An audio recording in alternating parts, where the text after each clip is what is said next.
Get your hands off me! The scream echoed through the jetway. Metal walls amplifying the terror in Victoria Chen's voice as she felt herself falling backward, the cold aluminum ramp stealing her balance in one violent instant. But that moment was still 3 hours away. Victoria Chen stood in front of the floor-to-ceiling windows of her Seattle penthouse, watching the city wake up beneath a blanket of gray morning clouds that seemed to mirror her own restless energy. At 28, she carried herself with the quiet confidence that came from being raised by Jonathan Chen, a man who had built Chen Technologies from a cramped garage in Bellevue into a $3 billion infrastructure empire. Today's meeting in Chicago could determine whether she would step out of her father's shadow or remain forever defined by his legacy. The navy blazer hanging on her bedroom door had been chosen with surgical precision, expensive enough to command respect, but not so flashy as to invite resentment from the board members who still whispered about nepotism whenever they thought she couldn't hear. She slipped it on, adjusting the cuffs with the same methodical attention her father had taught her to apply to everything that mattered, which was everything. Her phone buzzed against the marble countertop, the sound sharp in the quiet apartment. Jonathan Chen never wasted words, especially not in messages that mattered. Remember who you are, document everything, stay calm. Victoria smiled despite the flutter of nervousness in her chest, recognizing the advice that had guided her through every important moment since childhood. The weight of expectation felt heavier this morning than usual, partly because she knew that walking into that Chicago boardroom as the chief operating officer of Chen Technologies meant walking into a room where some people would be looking for reasons to doubt her abilities before she even opened her mouth. Her father had warned her about this, not with bitterness, but with the practical wisdom of someone who had learned to navigate similar waters for 30 years. Victoria picked up her phone and opened the recording app, testing the microphone levels and checking the cloud storage settings with the same thoroughness she applied to everything else. This wasn't paranoia, it was preparation, the kind of habit that her father had drilled into her since she was old enough to understand that the world didn't always play fair, and that protection often came from having proof of what actually happened versus what people claimed had happened. The view from her window stretched across Elliott Bay to the Olympic Mountains, a reminder of how far her family had traveled from the tiny apartment in the International District where her father had started writing code on a second-hand computer. That journey had required more than talent. It had demanded an almost supernatural level of persistence and the ability to document every slight, every barrier, every moment when doors were closed for reasons that had nothing to do with qualifications. As Victoria gathered her laptop bag and checked her boarding pass one final time, she felt the familiar mixture of anticipation and wariness that accompanied any situation where she would be representing not just herself but her father's company, and whether she liked it or not. Everyone who looked like her in an industry that still treated diversity as an occasional talking point rather than a business imperative. Seattle-Tacoma International Airport hummed with the controlled chaos of early morning departures, travelers moving through security lines with the practiced efficiency of people who had learned to treat air travel as just another part of their routine, rather than the small miracle of engineering and logistics it actually represented. Victoria approached the premium check-in counter with her confirmation number already pulled up on her phone. The first-class ticket to Chicago representing both a necessary comfort for the long day ahead and a symbol of the success her family had worked so hard to achieve. The agent behind the counter, a middle-aged woman with perfectly styled blonde hair and a smile that seemed painted on with the same precision as her makeup, glanced at Victoria's phone screen and then looked up with an expression that shifted almost imperceptibly from professional courtesy to something more guarded. First class to Chicago. Victoria said, sliding her driver's license across the counter with the same calm confidence she had learned to project in every professional interaction. The woman took the license and stared at it for several seconds longer than necessary, her fingers drumming against the counter in a rhythm that suggested she was thinking about something other than processing a routine ticket upgrade. Behind Victoria, a white man in his 50s approached the counter next to her, wearing a navy windbreaker and carrying a worn leather briefcase that suggested years of business travel. "Good morning, sir," the agent at the adjacent counter said, her voice warm and welcoming in a way that created an immediate contrast with the cooler tone Victoria was receiving. "How can I help you today?" The man's boarding pass was scanned and processed within 30 seconds, accompanied by cheerful comments about the weather and wishes for a pleasant flight that seemed to flow naturally from someone genuinely happy to assist a valued customer.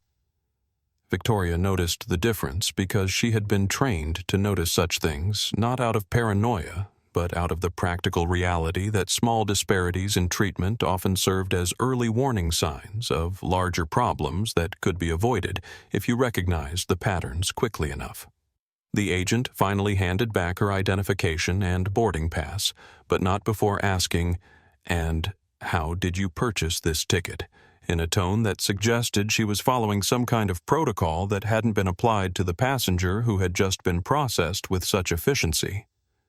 Through the Airline app, Victoria replied, her voice remaining even, despite the slight tightening she felt in her chest. The question itself wasn't unreasonable, but the fact that it was being asked at all, combined with the extended examination of her identification and the contrast with how other passengers were being treated, created a pattern that felt both familiar and unwelcome.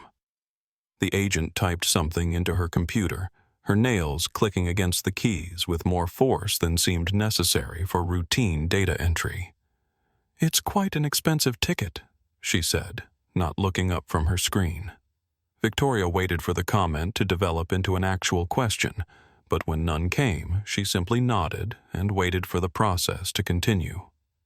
"Boarding begins in about 40 minutes.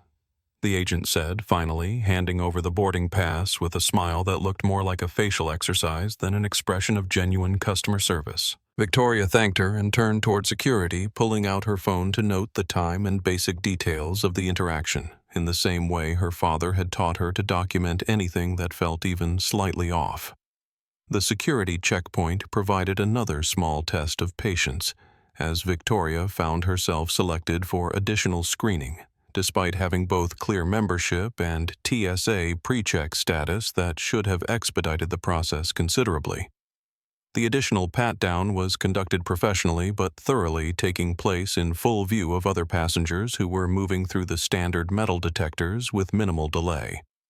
"Just a routine random selection," the TSA agent explained, though Victoria noticed that the randomness seemed to have skipped over the dozen or so travelers who had passed through immediately before and after her. She submitted to the additional screening without complaint, recognizing that arguing would accomplish nothing except potentially creating a scene that could be used to justify even more intrusive treatment.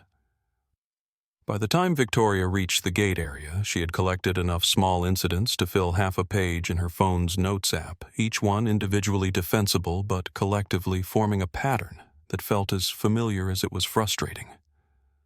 The gate agent, a woman named Beverly Walsh, according to her name tag, greeted her with the same professional politeness she seemed to offer everyone, though Victoria couldn't shake the feeling that the smile didn't quite reach her eyes. Beverly Walsh had been working for Horizon Airlines for 15 years, long enough to develop strong opinions about passengers who she believed were trying to get more than they deserved, and short enough to remember when air travel still felt like something special rather than a daily grind of complaints, delays, and people who seemed to think that buying a ticket entitled them to treatment she would never receive in her own life.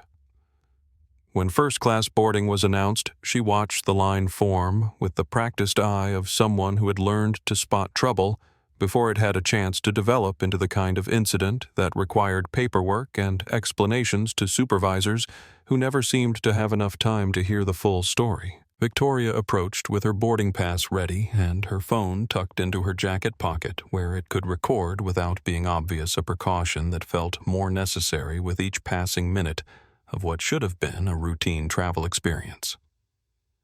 Beverly scanned the pass and looked at Victoria with an expression that seemed to contain more evaluation than a simple ticket verification should require. "Seat 2. Beverly said, her voice carrying none of the warmth that Victoria had heard her use with the passengers immediately ahead in line. That's in the front of first class.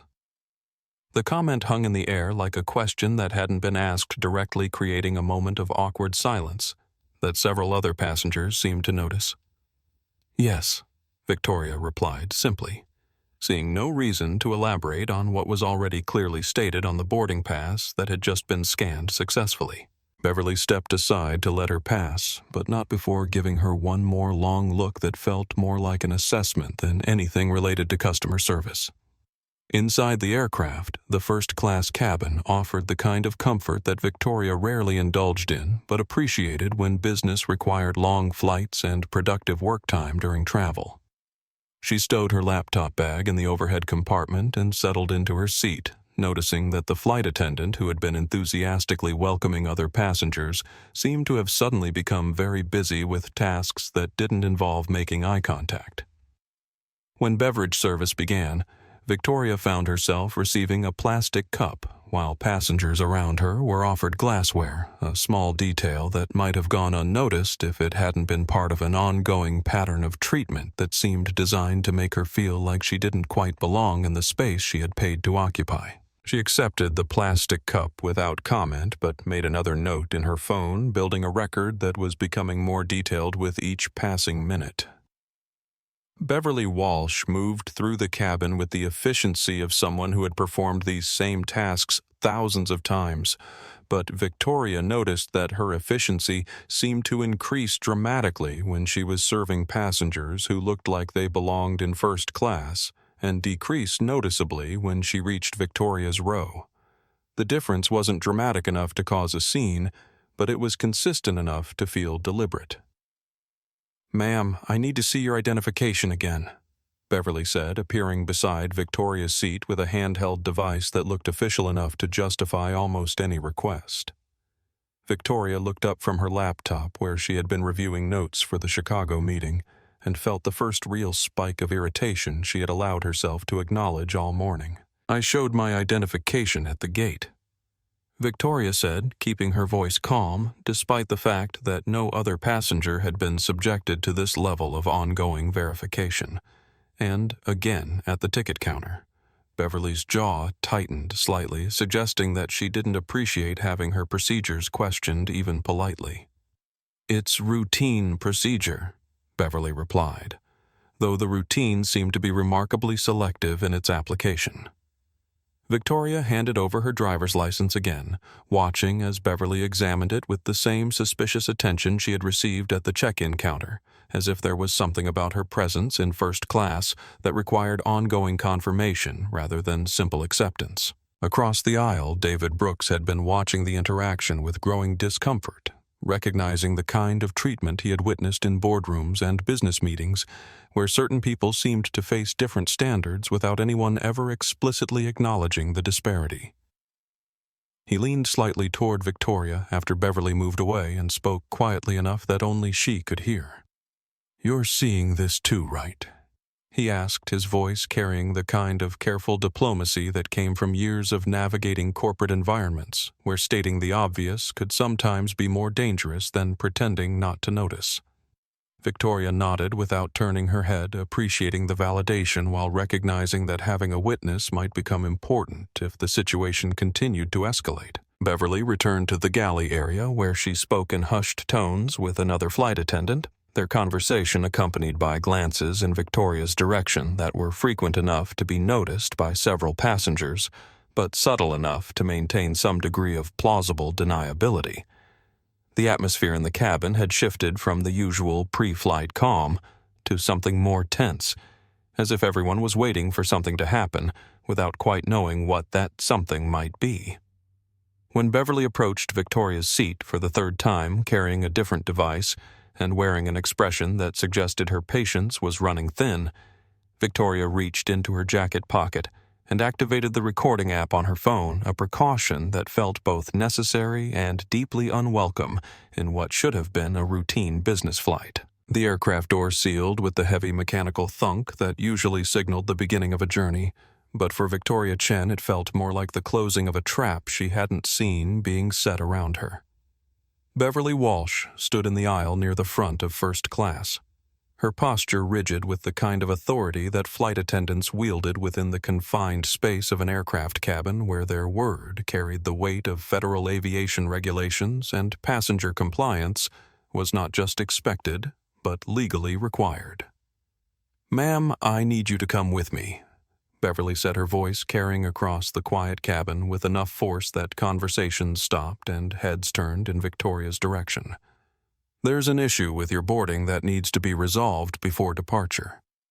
The phrasing was carefully neutral, the kind of language that sounded official enough to justify almost any request while remaining vague enough to avoid specific accusations that could be challenged. Victoria felt her pulse quicken, but kept her expression calm as she looked up at Beverly, recognizing that this moment would likely determine how the rest of the situation unfolded. What kind of issue, she asked, her voice steady despite the fact that every instinct was telling her that leaving her seat would be a mistake that she might not be able to recover from. "The captain needs to speak with you privately," Beverly replied, though the captain had not appeared and showed no signs of emerging from the cockpit to participate in whatever conversation was allegedly required. "It will only take a few minutes, and then you can return to your seat and we can continue with departure." David Brooks shifted in his seat across the aisle, clearly uncomfortable with what he was witnessing, but uncertain about whether passenger-to-passenger intervention would help or hurt the situation. Around the cabin, other first-class passengers watched with the kind of careful attention that people paid to uncomfortable situations they hoped would resolve themselves without requiring any action on their part.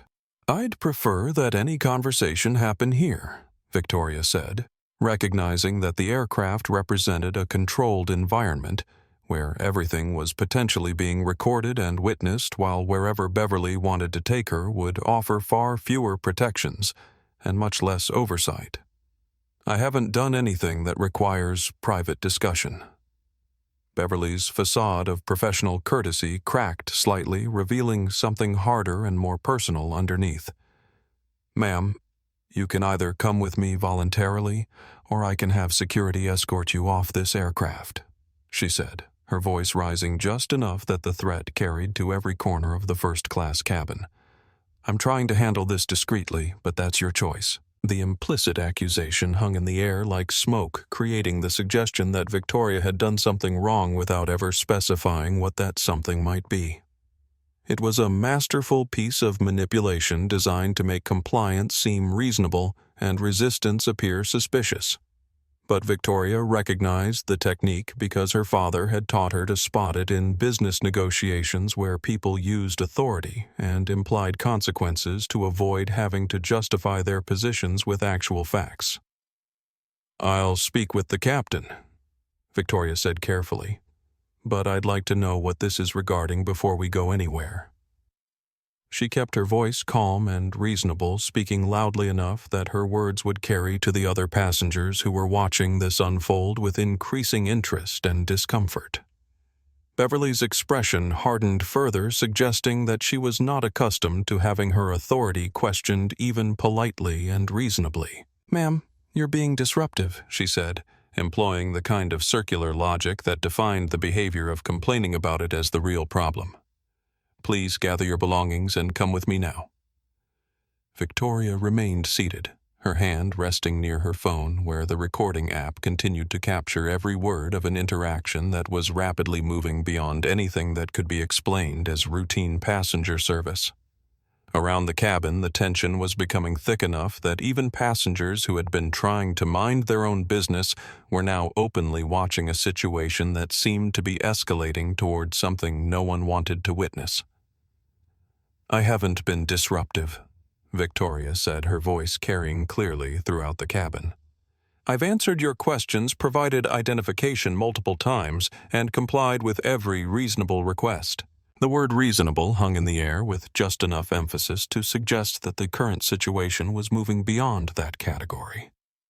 Beverly's face flushed red with a combination of embarrassment and anger that made it clear this confrontation had become personal in a way that had nothing to do with airline procedures or passenger safety. "Fine," she snapped, turning sharply toward the aircraft door. "We'll discuss this outside, where we won't disturb other passengers." The implication was clear: away from witnesses, away from the relative protection of public scrutiny in a space where Beverly's authority would be absolute, and Victoria's ability to document or resist would be severely limited. As Victoria stood slowly and gathered her jacket, she felt the weight of every eye in the cabin, and the knowledge that whatever happened next would determine not just the course of her day, but possibly much more than that. The jetway felt colder than the aircraft cabin, with aluminum walls that seemed to amplify every sound and create an echo chamber that made even normal conversation feel more intense and confrontational than it would in an open space. Victoria followed Beverly Walsh down the sloped walkway, her phone still recording in her jacket pocket, capturing every footstep and every word of what she hoped would remain a conversation rather than escalating into something more serious. Beverly stopped halfway down the jetway and turned to face Victoria with an expression that had moved completely beyond customer service into something much more personal and hostile. "You people always think you can humiliate me in front of everyone," she said, her voice carrying the kind of resentment that suggested this confrontation was about far more than boarding procedures or airline policies. "Do you know how hard I've worked for this job?" Victoria took a step backward, recognizing that the situation had shifted into dangerous territory, where Beverly's anger was being directed at her personally rather than at any specific action she had taken. "I didn't try to humiliate anyone," Victoria said, keeping her voice calm despite the fact that adrenaline was now flooding her circulation with the sharp clarity that came from recognizing genuine danger. "I just asked for equal treatment." "Equal?" Beverly laughed, the sound bitter and harsh in the confined space of the jetway. "You waltz in here acting like you own the place, questioning everything I do, making me look incompetent in front of passengers and crew." Her voice was rising with each word, echoing off the metal walls in a way that made her anger seem even more intense and unpredictable. Victoria could feel her heart beating faster as she realized that Beverly's rage had moved beyond anything that could be addressed with calm responses or reasonable discussion. "I paid for my seat like everyone else," Victoria said, trying to maintain some kind of dialogue that might diffuse the situation before it escalated further. "That's all I'm asking for."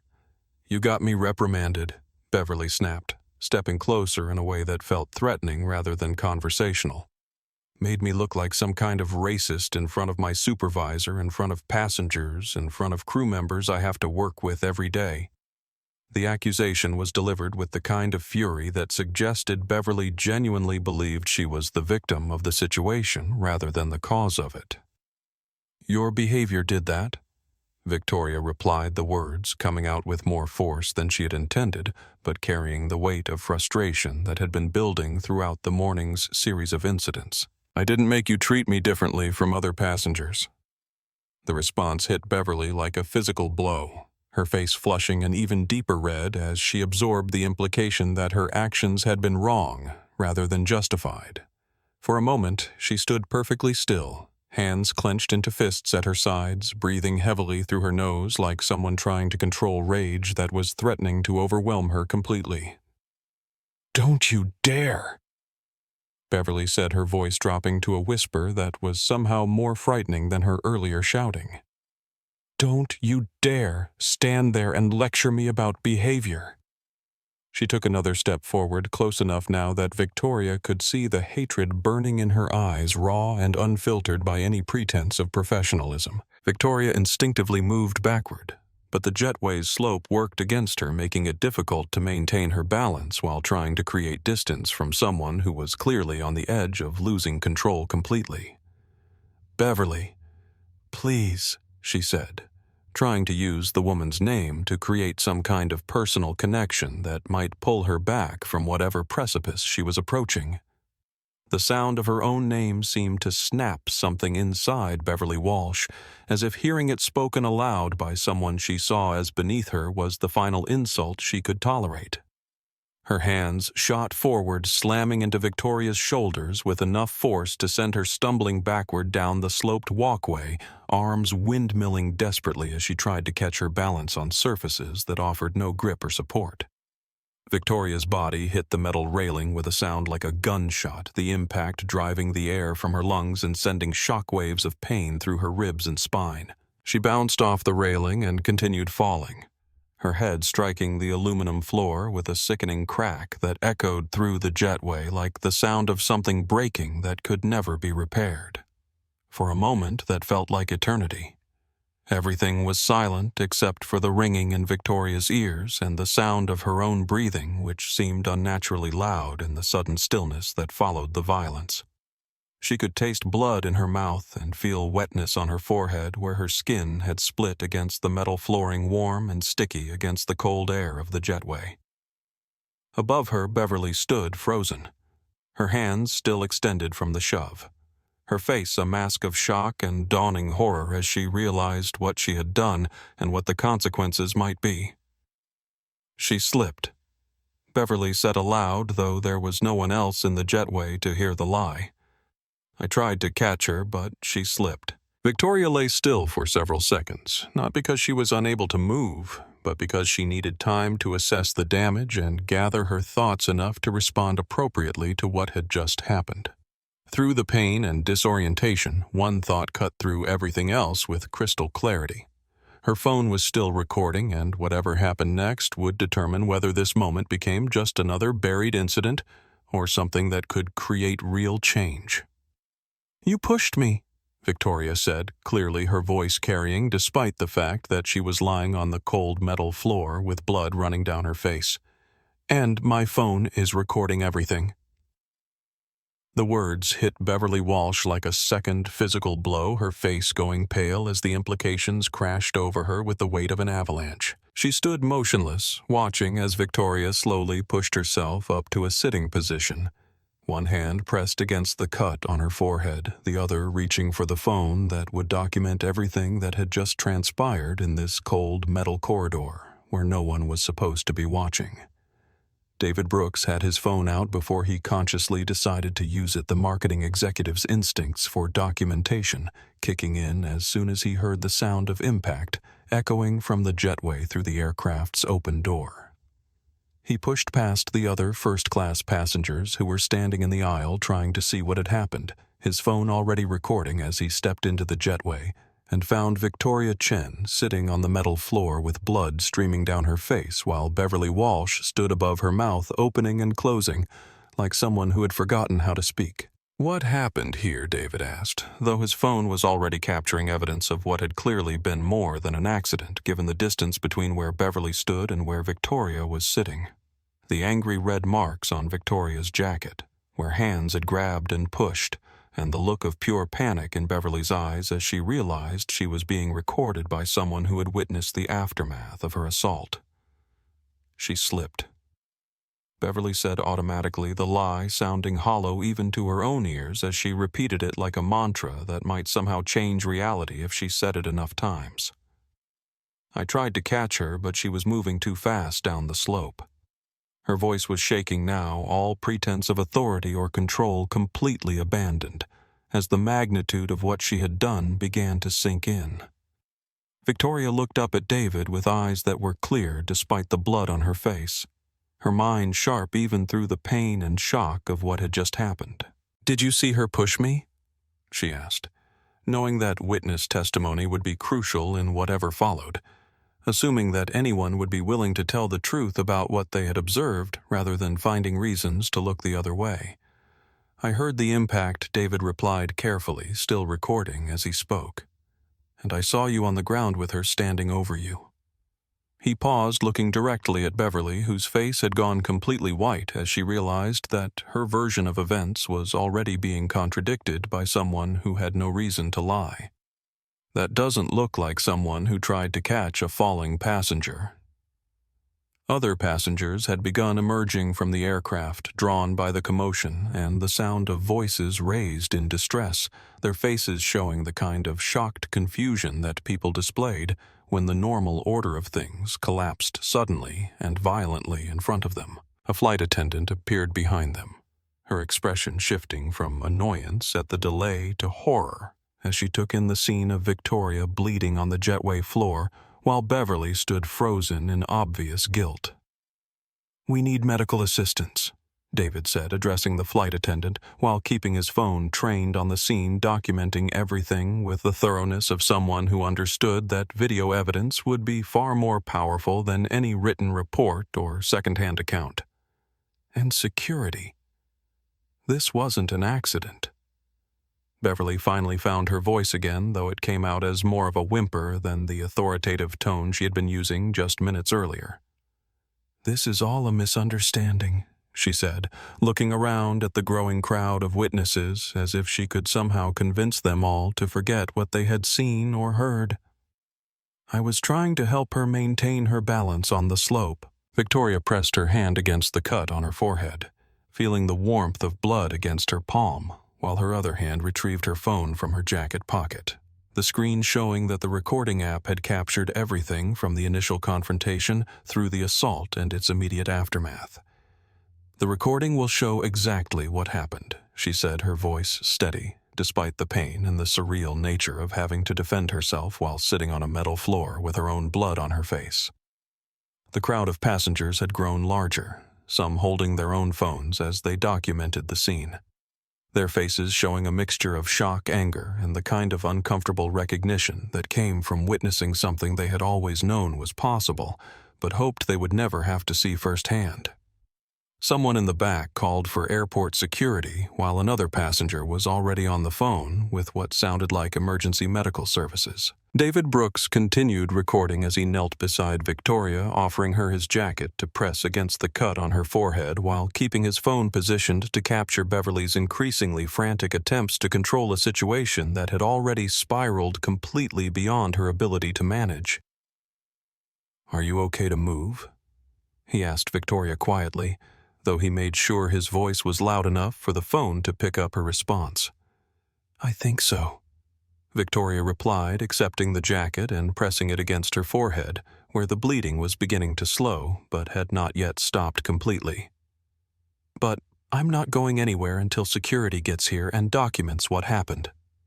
She looked directly at Beverly, whose panic was now visible to everyone present.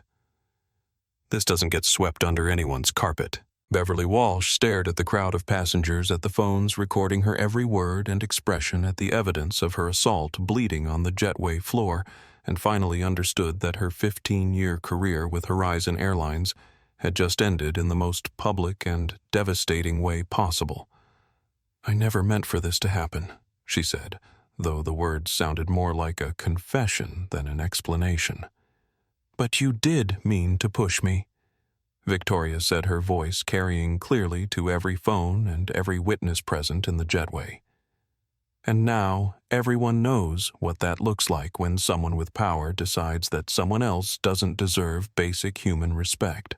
The sound of running footsteps echoed from the terminal as airport security and medical personnel rushed toward the scene, their arrival marking the moment when the incident officially became something that would have to be explained, documented, investigated, and ultimately answered for by people whose names and faces were already being shared across social media platforms where justice moved faster than corporate damage control. Jonathan Chen's phone vibrated against the polished surface of his desk 3 times before he looked away from the quarterly revenue projections that had been demanding his attention for the past hour.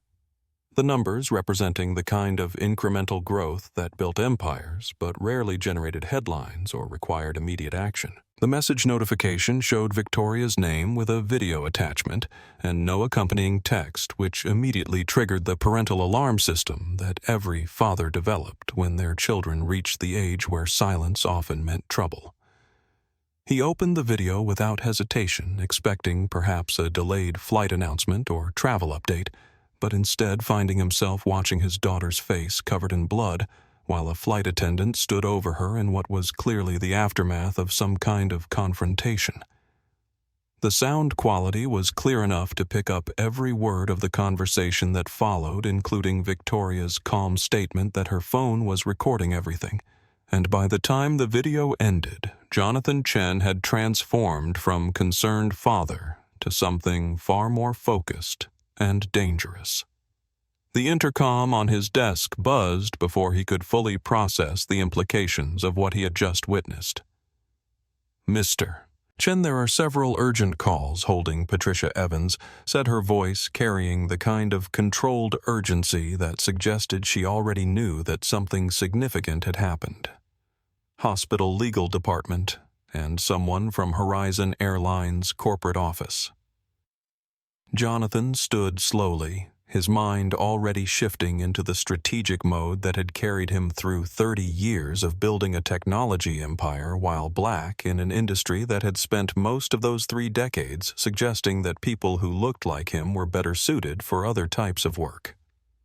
"Get Sandra Kim and Michael Torres in here immediately," he said, referring to Chen Technologies' chief legal counsel and director of public affairs, "and book my jet for Seattle departure within 2 hours." "Sir?"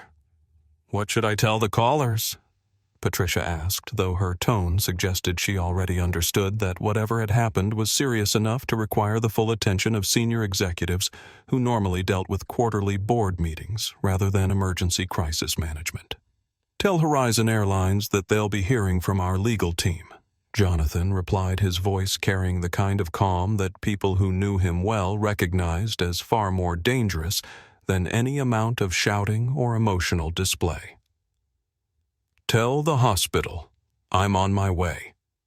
And tell Sandra and Michael that we have a situation that requires immediate and comprehensive response." The Seattle office of Chen Technologies erupted into controlled chaos within 15 minutes of Jonathan's call with senior staff members, canceling meetings and rearranging schedules to accommodate what was clearly a crisis that demanded immediate and total attention from everyone involved. Sandra Kim arrived first, her expression shifting from professional concern to genuine shock as Jonathan played the video for her without commentary, letting the evidence speak for itself in terms that no legal training could soften or rationalize. "This is assault," Sandra said flatly, pausing the video at the moment when Beverly Walsh's hands were clearly visible, pushing Victoria backward down the jetway slope. "Battery discrimination violation of federal transportation safety regulations, and probably a dozen other charges depending on how thoroughly we want to pursue this." Her voice carried the kind of controlled anger that came from recognizing injustice that was both personally offensive and professionally actionable. Michael Torres entered the office as Sandra was speaking his public affairs background, immediately obvious in the way he processed the situation, not just in terms of legal liability, but also in terms of narrative control and media management. "How widespread is this already?" he asked, pulling out his phone to check social media platforms where stories like this could go viral before traditional news organizations even became aware of their existence. "David Brooks posted a witness video 30 minutes ago," Jonathan replied, showing them the social media post that was already generating thousands of shares and comments, the witness footage providing corroboration for Victoria's recording and eliminating any possibility that the incident could be dismissed as a misunderstanding or exaggeration. No commentary, just raw footage, but it's spreading faster than airline damage control can contain it. Sandra was already taking notes, her legal mind automatically organizing the evidence and potential charges into categories that could support both criminal prosecution and civil litigation. "We'll want medical documentation, witness statements, copies of all recordings, and a comprehensive timeline of the discrimination that led up to the assault," she said, speaking with the methodical precision of someone who understood that cases like this were won or lost based on the quality of documentation and preparation, rather than the emotional impact of the story. "They'll offer a settlement." Michael said his experience with corporate crisis management providing insight into how companies typically responded when caught in situations that could generate significant public relations damage. "Probably within 24 hours, certainly before this gets picked up by national news organizations or triggers any kind of federal investigation." Jonathan looked at both of them with an expression that made it clear He had already made fundamental decisions about how this situation would be handled. "There will be no settlement," he said, his voice carrying the kind of absolute certainty that comes from having clear principles and the resources to defend them regardless of the cost or complexity involved. "This doesn't end with money and silence." The room fell quiet as the implications of that statement settled over everyone present, because rejecting settlement offers meant accepting the risks and uncertainties of public legal proceedings, media attention, and corporate retaliation that could extend far beyond the immediate incident to affect business relationships and future opportunities in ways that were difficult to predict or control. Sir Sandra said carefully, "Taking on a major airline in federal court is a significant undertaking that could take years to resolve and generate substantial legal costs regardless of the outcome." Her tone was respectful but clear about the realities of litigation against well-funded corporate defendants who could afford to drag proceedings out indefinitely. Jonathan walked to the windows of his office, looking out at the Seattle skyline that represented both his success and the ongoing responsibility he felt to use that success in ways that created opportunities for people who were still facing the same barriers he had encountered decades earlier. 30 years ago, a security guard escorted me out of a meeting I had designed and pitched because no one believed I could be the lead engineer. He said, his voice quiet but carrying clearly to everyone in the room. I took their apologies and their explanations and their promises to do better, and I told myself that was enough, because I was afraid that demanding more would cost me everything I had worked to achieve. He turned back to face Sandra and Michael, his expression resolute in a way that made it clear this conversation was about far more than one incident on one aircraft. "My daughter will not accept their apologies and promises because we have something now that I didn't have then." "What's that?" Sir Michael asked, though his tone suggested he already understood the direction this was heading. "The ability to make them keep their promises," Jonathan replied, already reaching for his jacket as Patricia's voice came through the intercom, announcing that the jet was ready for departure. "And the platform to make sure everyone knows whether they do or not." The 37th floor of Horizon Airlines' corporate headquarters in Chicago felt like the inside of a pressure cooker that was rapidly approaching the point where something explosive was going to happen, with executives moving through hallways with the kind of forced urgency that people displayed when they were trying very hard to look like they had everything under control while having absolutely no idea what to do next. Richard Hayes, the company's chief executive officer, stood at the head of a conference table surrounded by empty coffee cups and the scattered papers of crisis management plans that had been designed for mechanical failures and weather delays rather than viral videos of employee assault that were currently trending on 3 different social media platforms. "How bad is this?"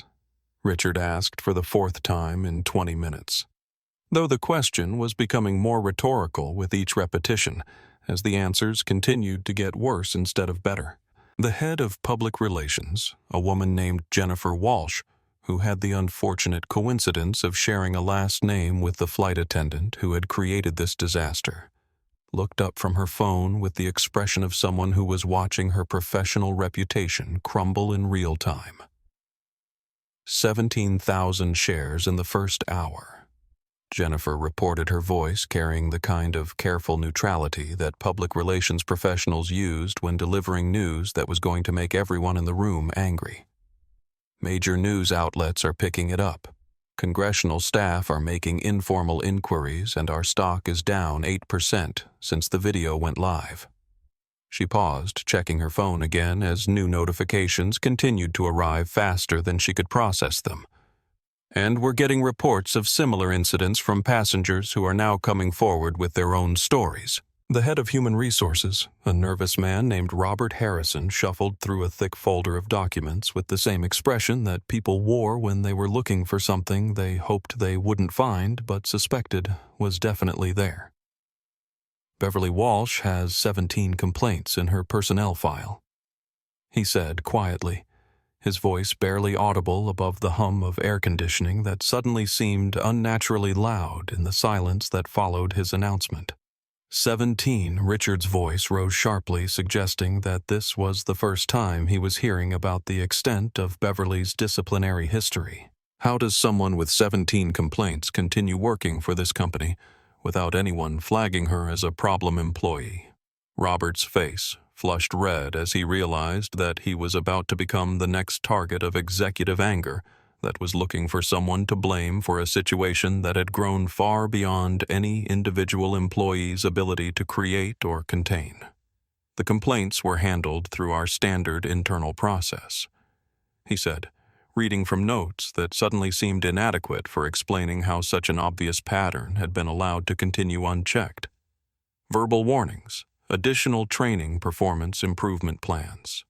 But no actual consequences, said Angela Foster, the only person of color on Horizon's board of directors, and someone who had been raising concerns about the company's diversity and inclusion practices for years, without receiving the kind of attention that was suddenly being paid to every aspect of company policy. No suspension, no termination, no real accountability for behavior that was clearly escalating toward exactly what happened today. The legal department's representative, a sharp-faced woman named Catherine Moore, looked up from her laptop where she had been reviewing federal transportation regulations and civil rights statutes with increasing alarm. "We're looking at potential violations of multiple federal laws," she said, her voice carrying the kind of professional detachment that lawyers used when discussing catastrophic legal exposure. Discrimination, assault violations of passenger safety regulations, and potentially criminal charges depending on how aggressively prosecutors decide to pursue this. Richard Hayes sank into his chair with the expression of someone who was beginning to understand that this crisis was not going to be resolved with the standard corporate playbook of apologies, internal investigations, and carefully worded statements that accepted responsibility without admitting liability. "What are our options?" he asked, though his tone suggested he already suspected that the available options were all variations of damage control rather than actual solutions. "We could offer a settlement," Catherine said, consulting her notes about similar cases and their typical resolution patterns. "Substantial financial compensation, public apology agreement to implement additional training and oversight procedures." She paused, looking around the table at executives whose faces showed varying degrees of hope that this suggestion might provide a way out of their current predicament. "But that only works if the other party is willing to accept confidentiality agreements." Angela Foster leaned forward with an expression that suggested she had been waiting for exactly this moment to make a point she had been trying to make for years. "Chen Technologies is not going to accept a confidential settlement," she said, her voice carrying the kind of certainty that came from understanding the people and principles involved better than anyone else in the room. "Jonathan Chen has spent 30 years building a platform specifically to challenge companies that try to buy their way out of accountability." The room fell silent as the implications of that statement settled over everyone present, because if Chen Technologies was unwilling to accept monetary settlement and confidentiality agreements, then Horizon Airlines was looking at a prolonged public battle with opponents who had both the resources and the motivation to pursue the fight regardless of cost or complexity. "Then what do they want?" Richard asked, though his tone suggested he was afraid to hear the answer. Angela pulled out her phone and showed the table a statement that had just been released by Chen Technologies' Media Relations Department. "Comprehensive policy reform, independent oversight of discrimination, complaints, public reporting of disciplinary actions, and federal legislation requiring airlines to meet measurable standards for equitable treatment of passengers." She looked around the table at faces that were rapidly losing color as they processed the scope of demands that went far beyond any individual incident. "They want to change how the entire industry operates." Jennifer Walsh looked up from her phone where she had been monitoring social media response and news coverage with growing alarm. "This just got picked up by CNN and NBC," she announced, her voice carrying the kind of professional calm that public relations professionals maintained even while watching disasters unfold in real time. "And there are reports that the Department of Transportation is opening a preliminary investigation." Richard Hayes stood slowly walking to the windows that looked out over the Chicago skyline, while his executive team continued discussing legal strategies and damage control options that were becoming more limited with each passing hour. "How long do we have before this becomes a federal case?" he asked, though his tone suggested he already knew the answer would not be encouraging. "Based on similar incidents and current political climate around transportation equity," Catherine replied after consulting her legal databases, "probably 48 to 72 hours before formal federal involvement becomes unavoidable." She paused, looking directly at Richard with the kind of professional honesty that lawyers provided when situations moved beyond standard corporate legal strategies. And once that happens, settlement negotiations become much more complicated because federal agencies have their own requirements for resolution. Angela Foster closed her folder and looked around the table at colleagues who were still thinking in terms of damage control rather than fundamental change. "We have one option that might prevent this from destroying the company," she said, her voice cutting through the growing panic with the kind of clarity that comes from having anticipated exactly this kind of crisis. "We implement the changes they're demanding voluntarily immediately and publicly before anyone forces us to do it." The suggestion hung in the air like a challenge that everyone in the room understood, but no one wanted to acknowledge because voluntary implementation of comprehensive reform would require admitting that the current practices had been wrong all along, while also accepting costs and oversight that would fundamentally alter how the company had been operating for decades. The Department of Transportation's investigation unit occupied 3 floors of a glass building in Washington, D.C., where career civil servants spent their days reviewing safety regulations, maintenance records, and compliance reports that most travelers never thought about, but which determined whether flights arrived safely and on schedule. Sarah Martinez had been investigating transportation discrimination cases for 8 years, long enough to recognize patterns that companies thought they had hidden and develop instincts for finding evidence that corporations preferred to keep buried in internal databases and personnel files that were never intended for public review. When the Victoria Chen assault video reached her desk through the department's incident reporting system, Sarah immediately recognized that this case represented something more significant than an isolated employee discipline problem, partly because of the clear documentation, but mostly because of the pattern of behavior that was already emerging from preliminary witness interviews and social media reports.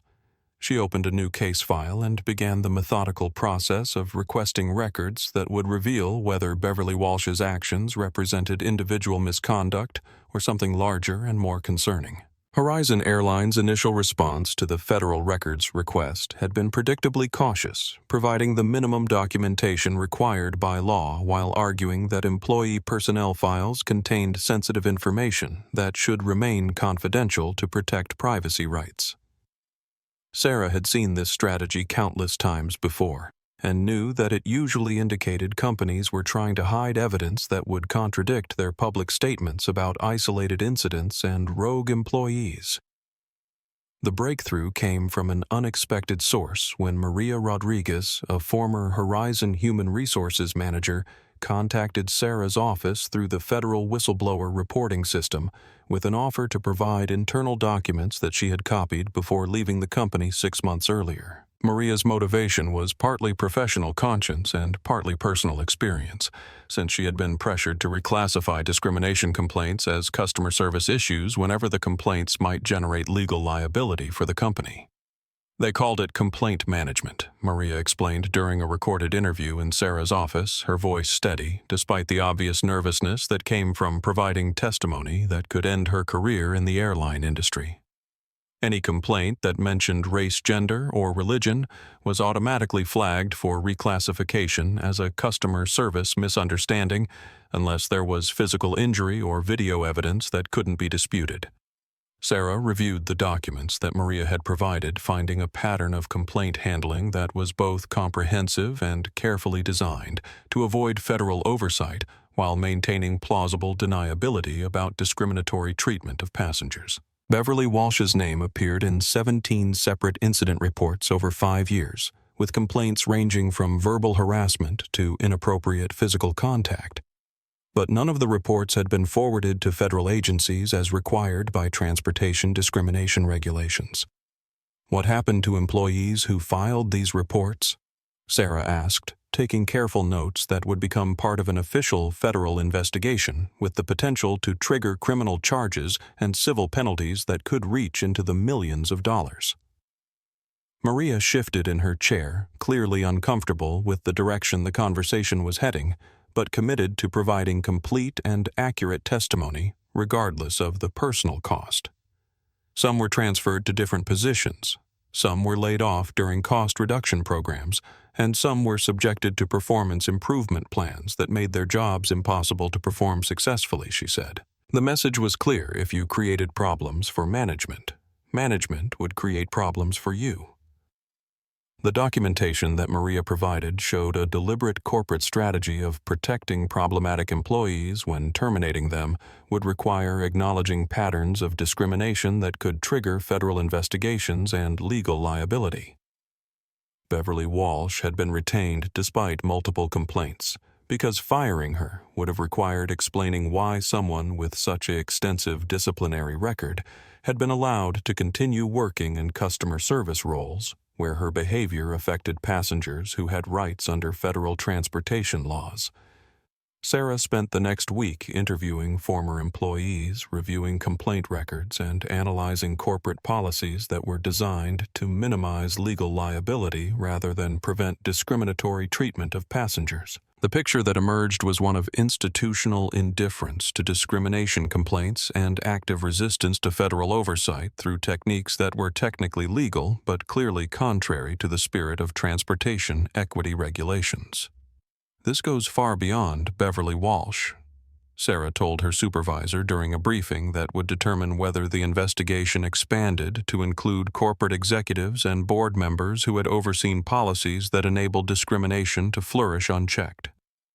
We're looking at corporate practices that were designed to hide discrimination rather than prevent it, which suggests willful violation of federal transportation laws rather than simple negligence or inadequate training. The supervisor, a career federal attorney named James Patterson, who had been investigating transportation cases since before Sarah was born, reviewed the evidence with the methodical attention that came from 30 years of building federal cases against companies that preferred settlement negotiations to compliance with federal law.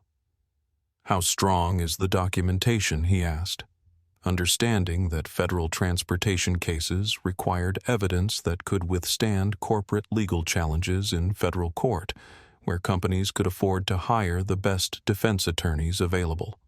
"Strong enough to support criminal charges," Sarah replied, opening her laptop to show James the internal Horizon emails that revealed corporate executives discussing how to minimize legal exposure from discrimination complaints without actually addressing the underlying behavior that generated those complaints, and comprehensive enough to demonstrate patterns that go back years rather than isolated incidents that could be attributed to individual employee misconduct. James reviewed the email chain that showed Horizon executives explicitly discussing how to handle discrimination complaints in ways that would avoid federal reporting requirements while protecting employees whose behavior was generating ongoing legal liability for the company. "This is conspiracy to violate federal transportation laws," he said, his voice carrying the kind of professional excitement that federal prosecutors displayed when discovering evidence that could support charges with serious prison time attached. "What's our next step?" Sarah asked, though she already understood that federal investigations of this magnitude required coordination with multiple agencies and approval from senior Justice Department officials who would determine whether the evidence was strong enough to justify the resources and political attention that high-profile transportation cases typically generated. James closed his laptop and reached for his phone, already planning the conversations with federal prosecutors who would determine whether this case remained a civil enforcement action or expanded into criminal prosecution of corporate executives who had created and implemented policies that violated federal law. "We're going to find out exactly how many companies are using these techniques," he said, his expression suggesting that the Victoria Chen assault was about to become the beginning of something much larger than anyone had anticipated. And we're going to find out whether federal transportation laws actually mean anything when companies decide they're too expensive to follow. The Hart Senate Office Building's largest hearing room had been configured for maximum media coverage, with television cameras positioned to capture every angle of what had become one of the most closely watched congressional hearings on transportation discrimination in decades. Senator Patricia Williams, the ranking member of the Senate Commerce Committee's Transportation Subcommittee, had spent 20 years investigating corporate accountability issues and understood that hearings like this one created opportunities to address problems that were typically handled through quiet settlements and internal policy adjustments that disappeared from public attention as soon as the news cycle moved on to other issues. Victoria Chen sat at the witness table with the kind of composed dignity that made every camera in the room focus on the faint scar on her forehead, a visible reminder of the violence that had brought everyone together in this room where senators would ask questions designed to generate sound bites while corporate executives would provide answers designed to minimize legal liability without actually admitting wrongdoing. She wore a navy blazer that was professional without being flashy, and when she spoke, her voice carried clearly throughout the room without any trace of the emotion that everyone expected from assault victims, but which she refused to provide for people who wanted drama more than solutions. Senator Williams, thank you for the opportunity to testify about what happened on Horizon Airlines Flight 447. Victoria began reading from notes that she had prepared with the same methodical attention her father had taught her to apply to every important presentation. I'm here not just because I was assaulted, but because the investigation has revealed that my experience was part of a deliberate corporate strategy of hiding discrimination rather than preventing it. The hearing room fell silent as Victoria described the morning of the assault with clinical precision, focusing on documented facts rather than personal feelings, providing timestamps and witness names and specific details that could be verified through video evidence and federal investigation records. Her testimony was devastating, not because it was emotional, but because it was comprehensive, methodical, and impossible to dismiss as exaggeration or misunderstanding. Senator Williams leaned forward as Victoria concluded her opening statement. Ms. Chen, did Horizon Airlines offer you a settlement that included confidentiality agreements? The question was designed to highlight corporate attempts to hide accountability through financial payments that prevented victims from discussing their experiences publicly. Yes, Senator Victoria replied without hesitation. Multiple settlement offers, each one contingent on agreements that would have prevented me from testifying here today or discussing the discrimination that led to the assault. She paused, looking directly at the Horizon executives seated at the corporate witness table. The message was clear. Take the money and stay quiet, or face years of legal proceedings designed to exhaust our resources and resolve. David Brooks followed Victoria to the witness table, carrying copies of video footage that had been enhanced by federal investigators to show details that were not visible in the original social media posts. His testimony focused on the passenger experience of witnessing discrimination and the corporate pressure that was applied to discourage witness cooperation with federal investigations. I was contacted by Horizon representatives who suggested that my testimony was unnecessary because the incident had been resolved internally. David said, his voice carrying the indignation of someone who had been personally insulted by corporate attempts to manipulate his cooperation with federal law enforcement. When I declined to withdraw my witness statement, I received a letter from corporate attorneys suggesting that my continued involvement could result in legal action for interfering with company operations.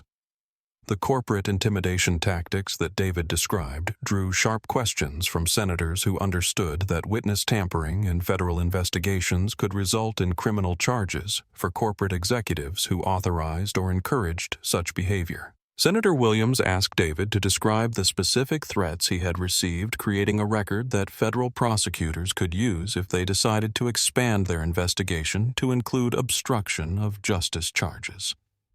Maria Rodriguez, the former Horizon Human Resources manager who had provided internal documents to federal investigators, testified about corporate policies that were specifically designed to avoid federal reporting requirements while protecting employees whose behavior generated ongoing discrimination complaints. Her testimony revealed a pattern of institutional misconduct that went far beyond individual employee problems to corporate executives who had created systems that enabled discrimination to flourish without consequences. We were instructed to reclassify discrimination complaints as customer service issues unless there was video evidence or physical injury that made denial impossible. Maria testified, reading from internal company emails that had been subpoenaed by federal investigators. The goal was to minimize legal liability and federal oversight rather than address the underlying behavior that was generating complaints. The internal emails that Maria provided showed Horizon executives explicitly discussing how to handle discrimination complaints in ways that would protect the company from federal investigation while avoiding the costs of actually training employees or implementing policies that would prevent discriminatory treatment of passengers. The documentation was comprehensive enough to support federal charges against multiple corporate executives for conspiracy to violate transportation laws. Senator Williams questioned the Horizon executives with the kind of methodical precision that came from having reviewed thousands of pages of internal documents before the hearing began. Mr. Hayes, did you personally approve policies that required human resources staff to reclassify discrimination complaints as customer service issues? The question was designed to establish personal accountability for corporate executives who typically attempted to claim ignorance of illegal policies that were implemented by subordinates. Richard Hayes, flanked by corporate attorneys who had spent the morning preparing him for questions that could result in criminal charges, provided the kind of carefully worded non-answers that corporate executives used when they were trying to avoid perjury charges while refusing to provide useful information. Senator company policies were developed through collaborative processes involving multiple departments and legal review.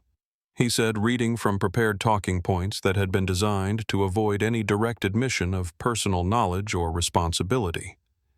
The hearing continued for 6 hours with testimony from federal investigators, former employees, and passengers who had experienced similar discrimination on Horizon flights but had been discouraged from filing formal complaints through corporate policies that were designed to minimize legal liability rather than address passenger safety and civil rights concerns.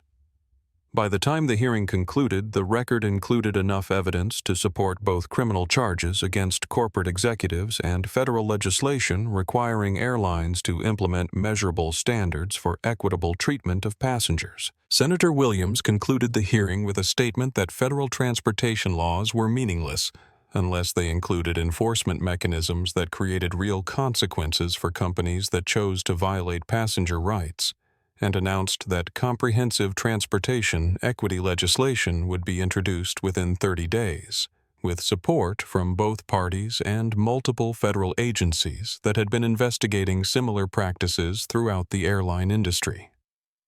The emergency meeting of the Airlines for America Trade Association took place in a conference room that had hosted countless industry discussions about fuel costs, safety regulations, and competitive strategies, but never a crisis management session where the survival of multiple companies depended on their ability to demonstrate immediate and comprehensive reform in response to federal investigations that were expanding faster than corporate legal teams could contain them. Angela Foster, now the permanent CEO of Horizon Airlines, sat at a table surrounded by executives from Delta American United and Southwest, all of whom had received federal subpoenas for their own discrimination complaint records within 24 hours of the Congressional hearing that had revealed practices that were apparently widespread throughout the industry.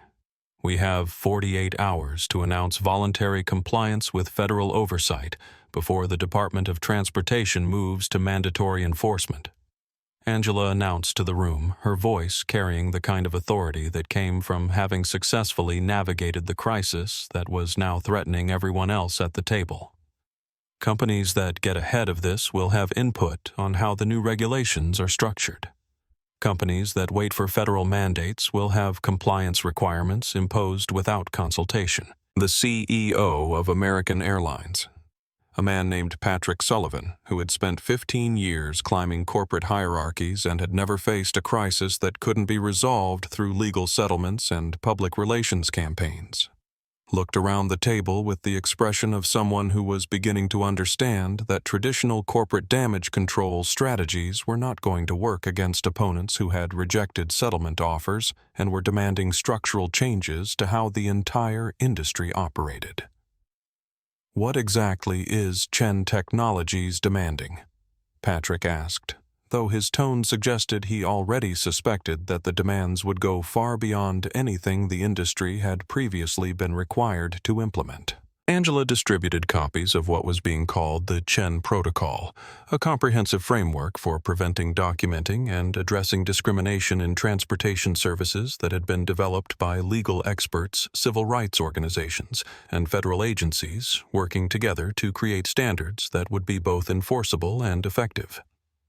The Chen Protocol required airlines to implement independent oversight committees with authority to investigate discrimination complaints, maintain public databases of complaint resolution actions, provide quarterly reports to federal agencies on discrimination prevention efforts, and submit to regular compliance audits by organizations that were not affiliated with the companies being evaluated. The standards were comprehensive enough to address every aspect of passenger interaction from initial booking through final destination, with specific requirements for employee training, supervisor accountability, and corporate board oversight that would make discrimination prevention a measurable business priority rather than a public relations afterthought.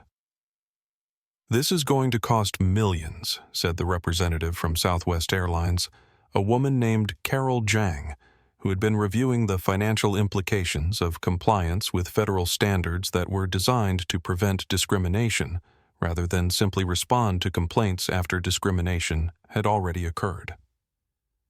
Independent oversight, public reporting, regular audits, employee training that actually works rather than just checking boxes for legal protection. Angela nodded, understanding the financial concerns while also recognizing that the costs of compliance were significantly less than the costs of continued federal investigation, criminal prosecution, and civil liability that would result from attempting to maintain policies that had already been demonstrated to violate federal law. Horizon's implementation costs were substantial in the short term, she said, pulling out financial reports that showed the first quarter results since implementing Chen Protocol standards.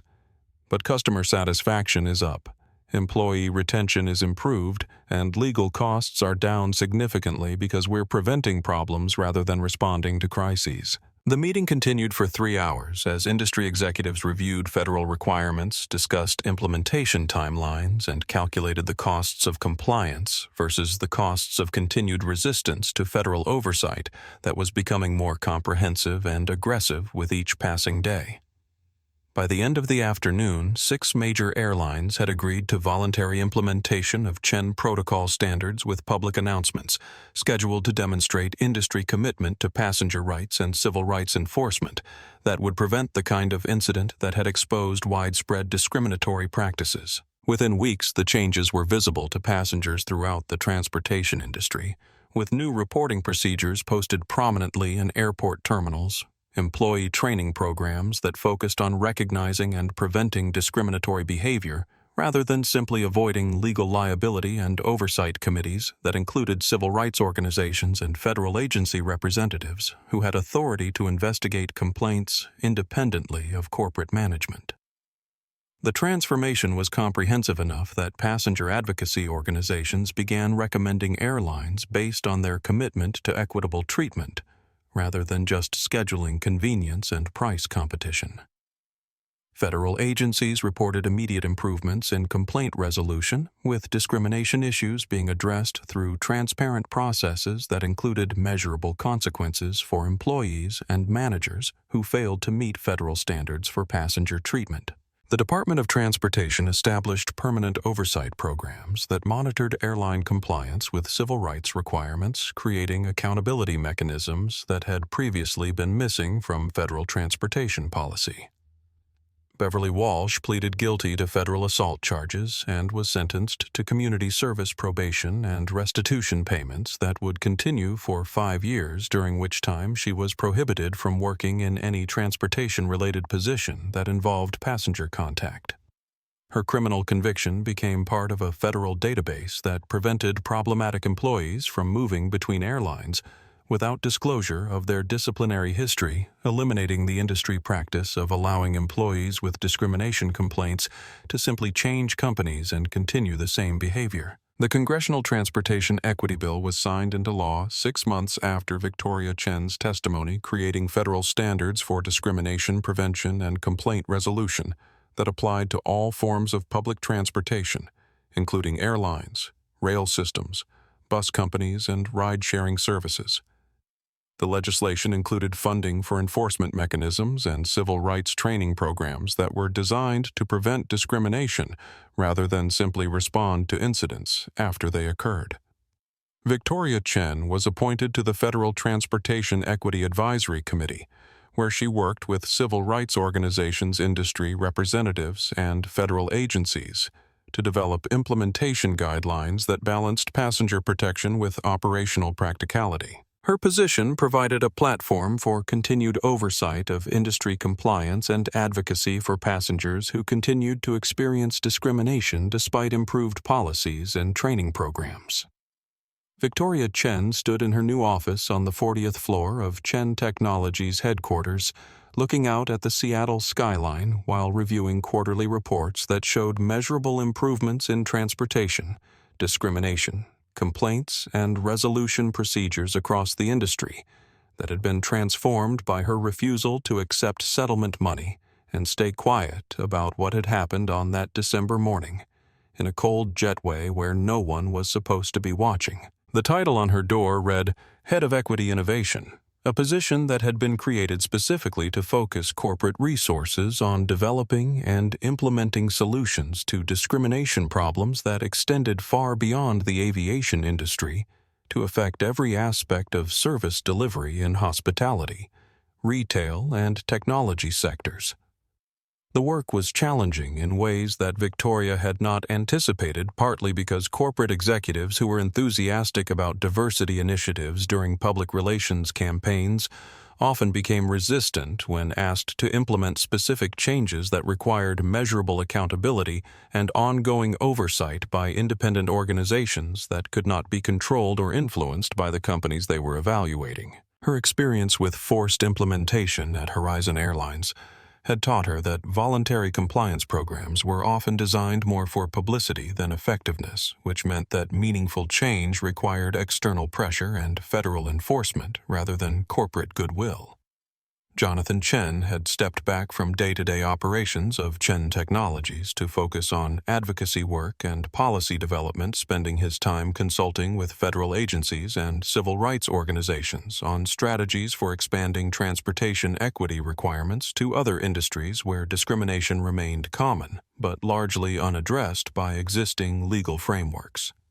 His transition from technology executive to civil rights advocate had been gradual, but deliberate, driven by recognition that his resources and platform could be used to create opportunities for systemic change rather than simply building wealth for his family. "You've accomplished something I never thought was possible," Jonathan told Victoria during one of their weekly strategy meetings, where they reviewed progress on various equity initiatives and planned responses to corporate resistance that continued to emerge as more companies were required to implement transparent accountability procedures. "You've made discrimination prevention a business priority rather than just a legal requirement." Victoria smiled, recognizing that her father's pride was both personal and professional, reflecting his understanding that sustainable change required more than legal victories or public relations campaigns, but demanded fundamental alterations to how companies measured success and allocated resources. "It's working because we're measuring outcomes rather than intentions," she replied, referencing the data collection and analysis systems that were now standard throughout the transportation industry and were being adapted for use in other sectors. David Brooks had left his marketing career to join Chen Technologies' equity team, where he used his media and communications expertise to document corporate compliance with discrimination prevention requirements and develop public reporting systems that made company performance on equity issues visible to consumers who were increasingly making purchase decisions based on corporate behavior rather than just product quality or price competition. His role involved creating transparency mechanisms that prevented companies from claiming compliance with equity requirements while maintaining practices that continued to discriminate against customers who belonged to protected classes. The impact of David's work was most visible in the airline industry, where passenger satisfaction surveys now included specific questions about discriminatory treatment, and companies were required to publish quarterly reports on complaint resolution procedures and employee training outcomes. Airlines that demonstrated consistent compliance with equity requirements reported improved customer retention and positive media coverage, while companies that continued to generate discrimination complaints faced public criticism and federal oversight that affected their ability to compete for business travelers and government contracts. Beverly Walsh had completed her court-mandated community service at a nonprofit organization that provided civil rights training for service industry employees, where she worked with people who had experienced workplace discrimination and learned to recognize the patterns of behavior that she had previously dismissed as normal business practices or customer service standards. Her transformation from perpetrator to advocate was neither complete nor simple, but it represented progress toward understanding how individual actions contributed to larger patterns of institutional discrimination. The nonprofit organization where Beverly worked reported that her personal experience with the consequences of discriminatory behavior made her an effective trainer for employees who were struggling to understand why certain actions were considered problematic, or how seemingly minor incidents could escalate into serious civil rights violations. Her story became part of training programs that emphasized the importance of recognizing early warning signs of discriminatory behavior and implementing intervention strategies before situations reached the point of violence or legal action.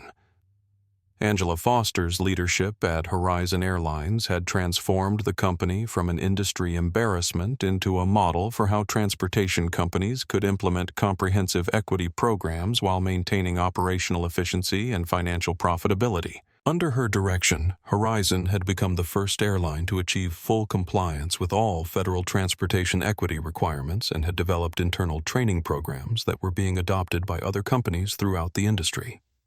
The success of Horizon's transformation demonstrated that equity initiatives could be implemented without sacrificing business performance, a lesson that was particularly important for corporate executives who had historically resisted civil rights requirements based on claims that compliance would be too expensive or operationally disruptive. Horizon's financial performance had actually improved following implementation of equity standards, largely because preventing discrimination was less expensive than responding to discrimination complaints, and because customers preferred companies that provided consistent and respectful service to all passengers, regardless of race, gender, or other characteristics. Robert Hayes, the supervisor who had initially dismissed Victoria's complaints about Beverly Walsh's behavior, had been terminated from his position at Horizon Airlines and had struggled to find comparable employment in the transportation industry, where his involvement in the incident had become part of his permanent professional record. His experience served as a warning to other managers about the personal consequences of failing to address discriminatory behavior by employees under their supervision. The broader impact of individual accountability measures had been significant throughout the industry, with supervisors and managers becoming much more responsive to discrimination complaints because they understood that their own careers could be affected by their handling of civil rights issues. This change in management behavior had resulted in earlier intervention in potentially problematic situations and more effective resolution of complaints before they escalated to the level of federal investigation or legal action. The departure lounge at Seattle-Tacoma International Airport looked exactly the same as it had 6 months earlier, with the same uncomfortable seating, the same overpriced food options, and the same crowds of travelers moving through the terminal with the weary determination that characterized modern air travel. But Victoria Chen noticed differences that were invisible to casual observers.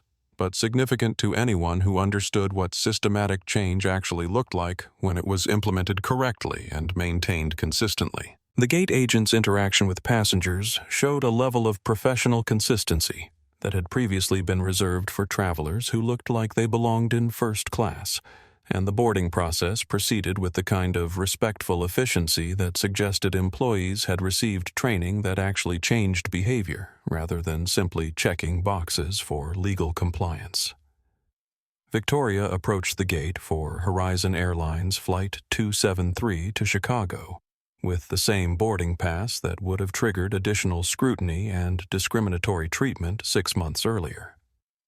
But this time, her interaction with airline employees was marked by the kind of professional courtesy that should have been standard all along.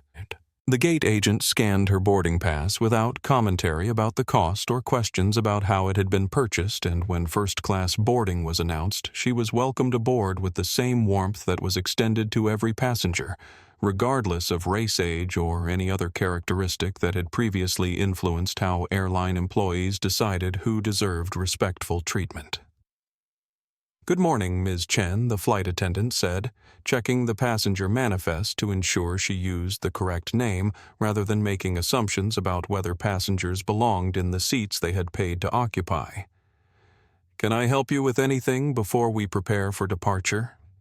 The tone was professional without being obsequious, suggesting that the employee had been trained to provide consistent service rather than adjusting her level of attention based on passenger demographics. Victoria settled into her seat with the awareness that this flight represented both a personal milestone and a professional validation of the work that had consumed her life for the past 6 months, transforming her from a corporate executive who happened to be black into a civil rights advocate who was using technology sector resources to create accountability mechanisms that were changing how entire industries approached customer service and employee training. The changes were not perfect, and discrimination had not been eliminated entirely, but the improvements were measurable and sustainable because they were supported by federal oversight and public transparency, rather than depending solely on corporate goodwill. The jetway that had been the site of her assault 6 months earlier was now equipped with security cameras that provided continuous monitoring of passenger interactions with airline employees, a change that had been implemented throughout the Horizon fleet and was being adopted by other airlines as part of industry-wide reforms that made discriminatory behavior more difficult to hide and easier to document. The cameras were not obvious enough to create an oppressive atmosphere, but their presence served as a reminder that employee behavior was being monitored and that accountability measures were in place to address problems before they escalated to violence. During the flight, Victoria worked on her laptop reviewing materials for a presentation she would be giving to the United Nations Human Rights Council about using technology platforms to document and address transportation discrimination on an international scale. The invitation to speak at the UN represented recognition that the Chen Protocol was being studied by civil rights organizations and transportation companies around the world as a model for implementing comprehensive reform that balanced passenger protection with operational practicality. The flight attendants moved through the cabin with the kind of professional competence that made air travel pleasant rather than stressful, and Victoria noticed that the crew was more diverse than what had been typical for Horizon flights 6 months earlier. The company's new hiring and promotion practices had been designed to ensure that passenger service teams reflected the demographic diversity of the traveling public, a change that had improved customer satisfaction scores and reduced discrimination complaints because passengers were more likely to receive respectful treatment from employees who understood their experiences and perspectives. When the plane landed in Chicago, Victoria was met at the gate by Angela Foster, whose transformation from board member to CEO had made her one of the most visible corporate leaders advocating for equity initiatives in the transportation industry. Their meeting was scheduled to discuss expansion of the Chen Protocol to international markets where discrimination remained common, but legal frameworks for addressing passenger rights were often less developed than what existed in the United States. The European Union is interested in adapting the protocol for their transportation systems, Angela said, as they walked through the terminal toward the airport's business meeting facilities. They're particularly interested in the independent oversight mechanisms and the public reporting requirements that have been most effective at preventing discrimination rather than just responding to complaints after problems occur. Victoria nodded, understanding that international expansion of equity standards would require adaptation to different legal systems and cultural contexts while maintaining the core principles of transparency, accountability, and measurable outcomes that had made the original protocol effective. The key is ensuring that oversight mechanisms have real authority rather than just advisory roles, she replied, drawing on lessons learned from companies that had attempted to implement cosmetic changes rather than substantive reforms. Their meeting continued for 2 hours, covering implementation strategies, training requirements, and federal coordination issues that were becoming increasingly complex as the scope of equity initiatives expanded beyond the airline industry to include hotels, restaurants, retail companies, and technology platforms that had previously operated with minimal civil rights oversight. The work was challenging but necessary because discrimination problems were not limited to transportation services, but affected every aspect of commerce where companies had discretion about how to treat customers and employees. As Victoria prepared to return to Seattle that evening, she reflected on the fact that her experience 6 months earlier had been transformed from a moment of personal trauma into a platform for structural change that was affecting millions of travelers around the world. The scar on her forehead had faded but not disappeared, serving as a permanent reminder that dignity should not depend on documentation or advocacy, but should be guaranteed by systems that make discriminatory treatment impossible rather than simply illegal. The return flight proceeded without incident, as flights should, with professional service and respectful treatment that was consistent regardless of passenger characteristics or seat assignments. As the plane descended toward Seattle, Victoria looked out at the lights of the city where her family had built a technology empire, and where she was now using that platform to extend civil rights protections to industries and communities that had historically been overlooked by traditional advocacy organizations and federal enforcement agencies. 2 years after Beverly Walsh pushed Victoria Chen down a jetway in what seemed like an isolated moment of workplace violence, the incident had become the catalyst for the most comprehensive transformation of passenger rights and civil rights enforcement in the transportation industry's history, with federal agencies reporting significant reductions in discrimination complaints and measurable improvements in passenger satisfaction across all demographic groups. Victoria stood before the United Nations Human Rights Council in Geneva, delivering a presentation about technology-enabled accountability systems that was being simultaneously translated into 12 languages for delegates representing countries where transportation discrimination remained common, but largely unaddressed by existing legal frameworks. Documentation protects dignity when systems fail. Victoria told the assembled representatives her words carrying the authority that came from having personally experienced both the trauma of discrimination and the satisfaction of creating meaningful change in response to that experience. But documentation alone is insufficient unless it is connected to accountability mechanisms that create real consequences for discriminatory behavior and sustainable protection for people who continue to face barriers based on race, gender, religion, or other characteristics that should be irrelevant to their treatment as customers and human beings. The presentation included case studies from the airline industry, showing how independent oversight committees, public reporting requirements, and federal enforcement mechanisms had created measurable improvements in passenger treatment while also improving operational efficiency and customer satisfaction for companies that had initially resisted implementing comprehensive equity standards. The data was compelling enough that several European Union members announced plans to adapt the Chen Protocol for their own transportation systems with implementation timelines that would make Europe a global leader in passenger rights protection. Victoria's book, The Jetway Moment: How One Assault Changed an Industry, had been published 6 months earlier and had become required reading in business schools, law schools, and public administration programs, where students were learning about the relationship between individual courage and institutional change. The book focused not on the trauma of discrimination, but on the strategic thinking and collaborative work that had been necessary to transform personal experience into policy change that affected millions of people who would never know her name, but would benefit from the systems that had been created in response to her refusal to accept settlement money and stay quiet.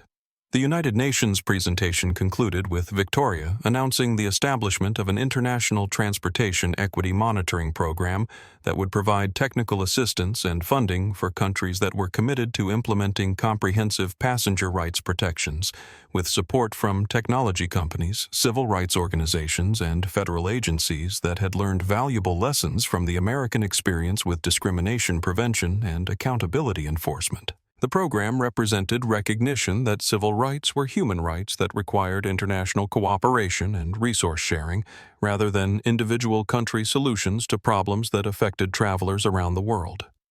Jonathan Chen's transition from technology executive to civil rights advocate had been complete by this point, with his time divided between consulting with federal agencies on discrimination prevention policy and working with international organizations to expand equity standards to countries where civil rights protections remained limited or unenforced.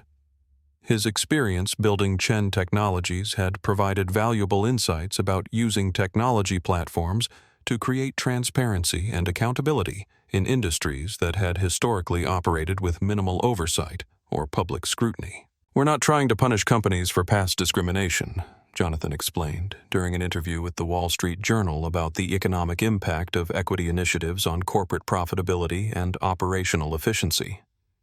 "We're creating systems that make discrimination prevention a business priority because companies understand that treating customers fairly is more profitable than dealing with the consequences of discriminatory behavior." The interview was accompanied by financial data showing that companies with strong equity performance had better customer retention, employee satisfaction, and long-term growth than competitors that continued to generate civil rights complaints. The legal precedent established by Victoria's case had been applied to dozens of similar situations where passengers had experienced discrimination, but had previously been discouraged from pursuing federal complaints by settlement offers that required confidentiality agreements and non-disclosure requirements. Federal prosecutors had successfully pursued criminal charges against corporate executives in 3 other cases, where internal documents revealed deliberate policies designed to hide discrimination rather than prevent it, creating accountability at the executive level that had previously been missing from corporate civil rights enforcement. Beverly Walsh had completed her community service and probation requirements, but continued working with the nonprofit organization, where she provided training for service industry employees about recognizing and preventing discriminatory behavior. Her transformation from perpetrator to advocate was neither complete nor simple, but it represented progress toward understanding how individual actions contributed to larger patterns of institutional discrimination that affected communities and industries beyond any single workplace or company. "I spent 15 years thinking that treating certain passengers differently was just part of the job," Beverly said during a training session for hotel employees who were learning about the legal and ethical requirements of providing equal service to all customers, regardless of race, religion, or other characteristics. "It took facing the consequences of my actions to understand that discrimination isn't just wrong morally, it's destructive professionally and personally for everyone involved." The broader impact of the Chen Protocol extended far beyond the transportation industry to include hotels, restaurants, retail companies, and technology platforms that had voluntarily adopted similar accountability mechanisms after recognizing that equity initiatives improved customer satisfaction and reduced legal liability, while also creating competitive advantages in markets where consumers were increasingly making purchase decisions based on corporate behavior and values. The voluntary adoption of equity standards represented a fundamental shift in how companies approached civil rights compliance, from a legal requirement to a business opportunity. Angela Foster's leadership at Horizon Airlines had made the company a global leader in transportation equity, with executives from airlines around the world visiting their headquarters to study implementation strategies and training programs that had transformed a company culture while maintaining operational efficiency and financial profitability. Horizon's success demonstrated that comprehensive equity initiatives were not only compatible with business success, but were actually necessary for long-term competitiveness in markets where discrimination was becoming both legally risky and economically disadvantageous. Federal agencies reported that transportation discrimination complaints had decreased by 60% since implementation of the Chen Protocol, with the remaining complaints being resolved more quickly and transparently through independent oversight mechanisms that provided satisfaction to passengers while helping companies identify and address problems before they escalated to federal investigation or legal action. The improvement in complaint resolution had freed federal resources for proactive enforcement and policy development rather than reactive crisis management and litigation support.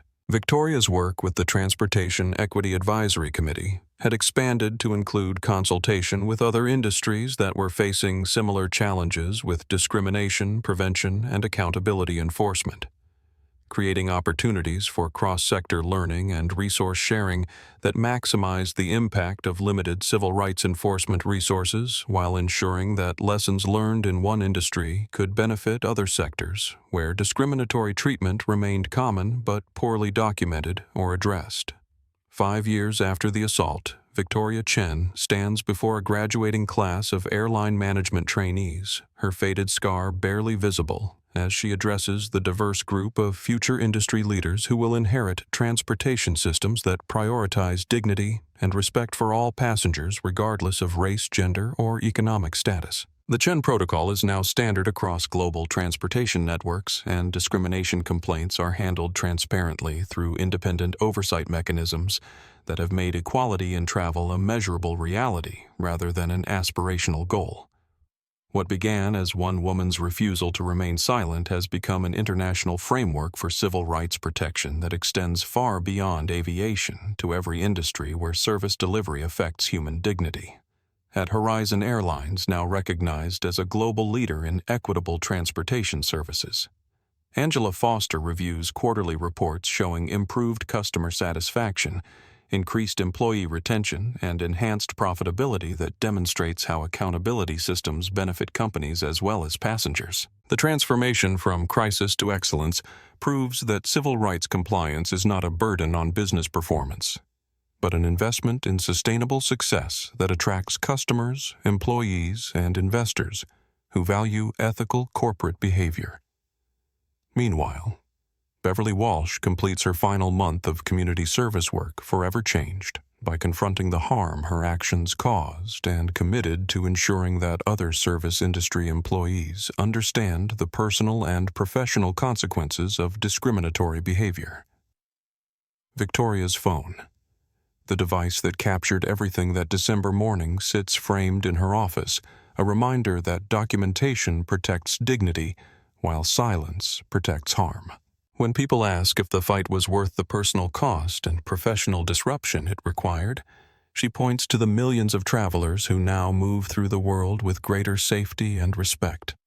And the answer becomes clear.